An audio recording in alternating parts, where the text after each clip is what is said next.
Welcome to the Anxious Love Coach podcast, a place for creating meaningful, conscious, secure, long-term partnerships. Here, we talk relationship anxiety and creating healthy, magnetic dynamics within partnership to help you feel confident and alive within committed partnership. My name is Natalie Kennedy, and I'm your host. I'm a relationship anxiety coach and meditation teacher. I've worked with hundreds of clients battling anxiety, and after experiencing extraordinary shifts in my own healing relative to partnership, now combine my lived personal experience and professional training to help others trust themselves within relationship and in their lives.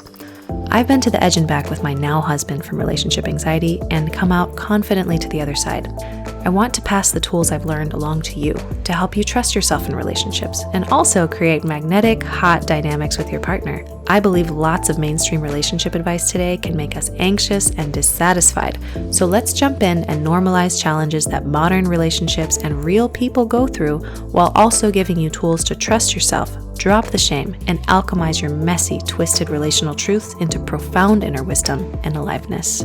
If you haven't yet, be sure to join my communities over on Instagram, TikTok, and YouTube at Anxious Love Coach. You can also request a 30-minute relationship anxiety assessment with me depending on availability, or ask me a question over on my website at www.anxiouslovecoach.com. I've also got a wonderful relationship anxiety meditation available to you as thanks for subscribing to my email list. Thanks for being here and enjoy this episode. Hello, my friend. Welcome back to the podcast. I am recording from my new closet in our new Airbnb in Medellin, Colombia. We have made it back, and we're very excited and happy to be moving forward, and hopefully we'll find a home and can put some roots down here. And amidst that, I am quite busy. So I'm looking for ways to make short episodes to still pack a lot of bang for your buck. Did I say that right? I don't think so. Doesn't matter.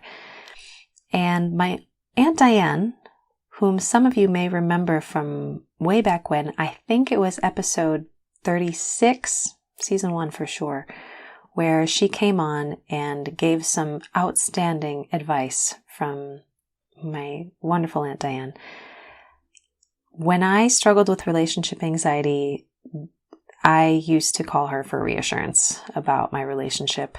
And she gave me some of the most grounded advice I could have possibly received during that time. And I'm very grateful to say that I think my mindset is starting to sound and feel like hers. So, Aunt Diane recently sent me a piece and said, do whatever you want with this. And initially, I was just going to keep it to myself. But after I read it, I wrote to her and said, may I read this word for word and give you credit because a lot of people need to hear this. And I'm not sure that I could say this better than you did. And she said, again, do whatever you want with it. So I am. I'm reading a short piece for you sent from my Aunt Diane. And then I'm going to go back, after I send this to you, I'm going to go back to unpacking and getting settled and getting ready for Both Feet and Abridged, by the way, which starts this Friday. So there's a lot going on. Anyway, here we go. If you want some beautiful advice on communication and a little sex tip, let's do this. To Natalie, January 2024. The old French adage of Vive la différence, or long live the difference, is about appreciating, approving of, even enjoying the fact that our partner is different from us in oh so many ways. Yes, he or she drives us crazy with the differences, but we were likely attracted to, perhaps intrigued by, some of those differences when we were getting to know them. Let's consider we have a spouse or partner and are interested in and committed to having good communication. Here's something that I found to be helpful. I have imagined partners as aliens or cavemen/Neanderthals, which helps when I can see that what I'm saying isn't getting through. I have had to learn to speak his language. That takes effort, openness, and humor. You may think that the best communication comes from authenticity, from being real with each other. To me, that is not only boring, but it lacks the mystery that difference provides. Some things ought to be left to the imagination. It adds spice. A powerful combination is a chivalrous man and an appreciative woman. I believe the best communication results when I put my requests directly, see if I need to add more information, Then say thank you, sincerely, with appreciation for his time and attention. Of course, if he says thank you for my time and attention, even better. Use good manners with each other. Choose words wisely. Pick your battles carefully. Sex tip number 1. On playfulness. Have your own sex life. I know that sounds strange, but hear me out. The time you spend nourishing yourself, knowing what you want on any given day, is a huge benefit to you both. It puts you in control of your own pleasure. Your sex life does not have to include orgasm.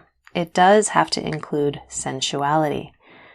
Don't expect him to save you from your ignorance of your own body, your orgasm, your funny bone. He will never know you as well as you know you. The more skilled you become at making yourself happy, the more art of love you can add to the bed you share.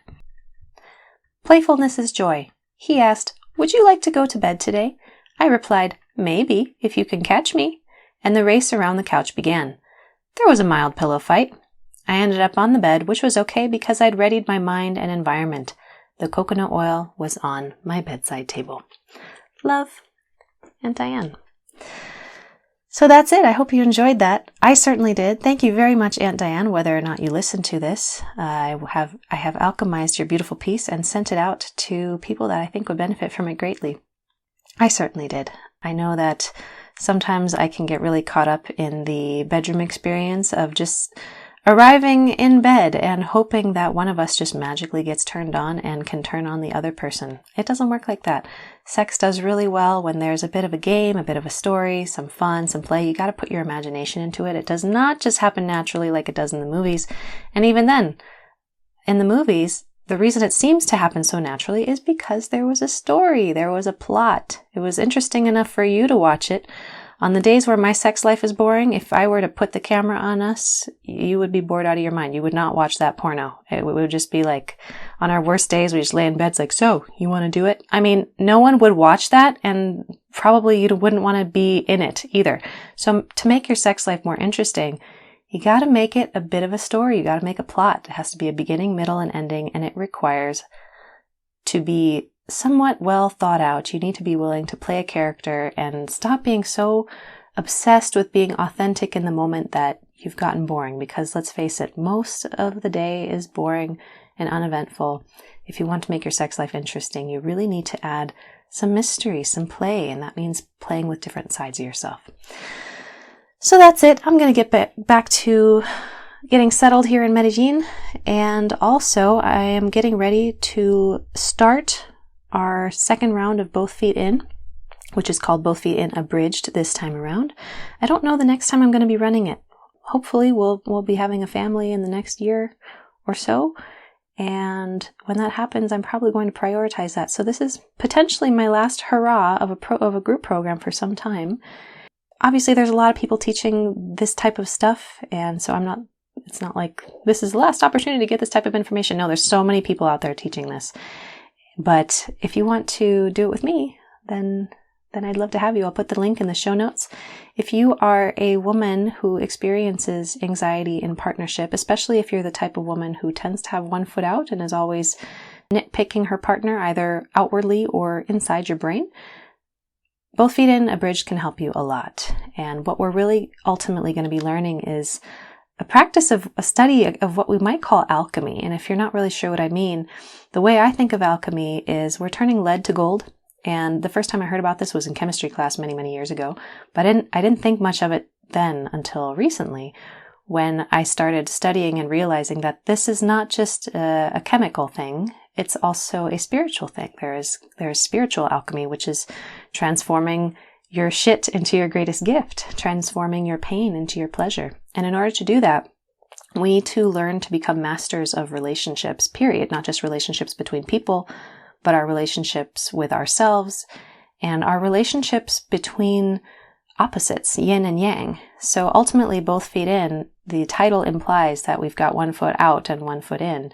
And we'd like to get the oppositions within us to be on the same page. And in order to do that, we have to be willing to look at the sides of ourselves that we maybe find not so pretty.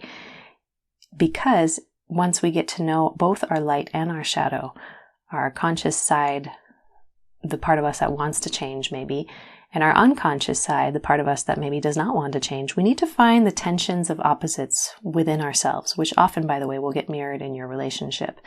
Once we have learned how to work with the tension of opposites, both internally between parts of ourselves and externally between the tension between you and your partner, once you've learned how to use that and wield it in an effective way, you can transform tension into aliveness. Tension is not a bad thing. It's just how you use it.